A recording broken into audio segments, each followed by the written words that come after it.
اعوذ باللہ من الشیطان الرجیم بسم اللہ الرحمن الرحیم اللہم صلی علی سیدنا محمد معدن الجود والکرم وآلہ وسلم۔ سامعین و ناظرین اکرام، السلام علیکم ورحمۃ اللہ وبرکاتہ۔ آج کا ہمارا موضوع یہ ہے کہ ہم دنیا میں کیوں آئے ہیں۔ دیکھیں، یہ نہایت اہم سوال ہے، لیکن یہ سوال ہم کرتے نہیں اپنے آپ سے۔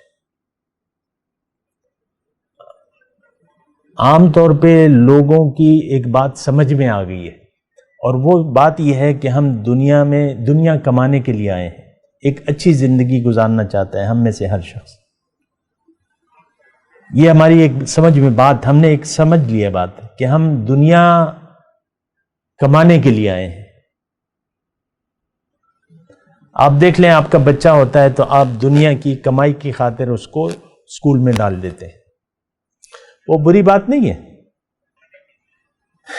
ظاہری تعلیم جو ہے وہ ہونی چاہیے، ہم تو اس کے خلاف نہیں ہیں، لیکن آپ کا مقصد ہی یہ ہوتا ہے کہ یہ دنیا کے لیے آیا ہے، اس کو اب تعلیم دینی ہے، دنیا میں پڑھانا ہے، لکھانا ہے، اور یہ اب بڑا اس کو بنانا ہے، دنیا میں بڑا بنانا ہے۔ یہ سوچ ہوتی ہے کہ نہیں ہوتی؟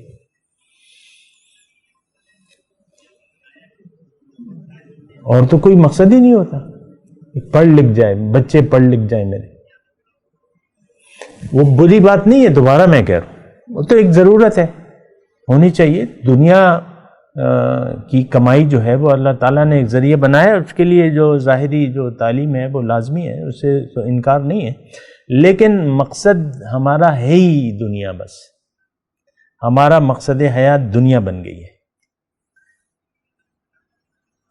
بچہ آپ دیکھ لیں، وہ سوچتا رہتا ہے کس چیز کا سکوپ ہے، کیا سکوپ ہے، میں کیا کروں گا۔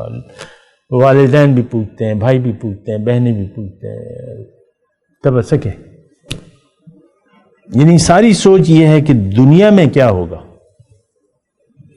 جو زندگی آنے والی ہے، جو اصل زندگی ہے، اس کے بارے میں نہ کوئی سوچ ہے، نہ سمجھ ہے، نہ مشورہ ہے، نہ پوچھ گچھ ہے۔ یہ وہ ساری سوچ جو ہے آپ کی ظاہر تک محدود ہے۔ یہ بہت بری بات ہے، یعنی نقصان دہ بات ہے کہ آپ سوچیں نہیں۔ اور یہ مطلب یہ ہے کہ ایسی بات ہے کہ انسان سوچتا رہتا ہے، اسی سوچ میں جان دے دیتا ہے۔ اللہ تعالیٰ نے دنیا تو تقسیم کر دی ہے، آپ کے نصیب میں نہیں ہے۔ آپ کہتے ہیں یار، سوچتے رہتے ہیں یار یہ کیسے ہوگا، میرا نصیب کیسے بدلے گا، یا اس کو کیسے بدلیں گے، بڑا گھر کب لیں گے، بڑا گھر کب بنائیں گے۔ یہ جائیداد، عام طور پہ آپ دیکھیں لوگ جائیداد رکھنا پسند کرتے ہیں، بیچنا نہیں پسند کرتے۔ سنا میری جو مشاہدات ہے، یہ کوئی بیچنے کی چیز ہے؟ صاحب جائیداد لوگ ہوتے ہیں، 2 مکان ہیں، 4 مکان ہیں، ہاں وہ الگ ہے کہ وہ اگر کوئی ایسا آ گیا کہ بھئی کوئی چانس آ رہا ہے دوسرا، تو چلو یہ گھر بیچ کے وہ چانس اویل کر، وہ ایک الگ بات ہے۔ لیکن عام طور پہ جائیداد کو کوئی بیچتا نہیں ہے۔ بیچتا ہے؟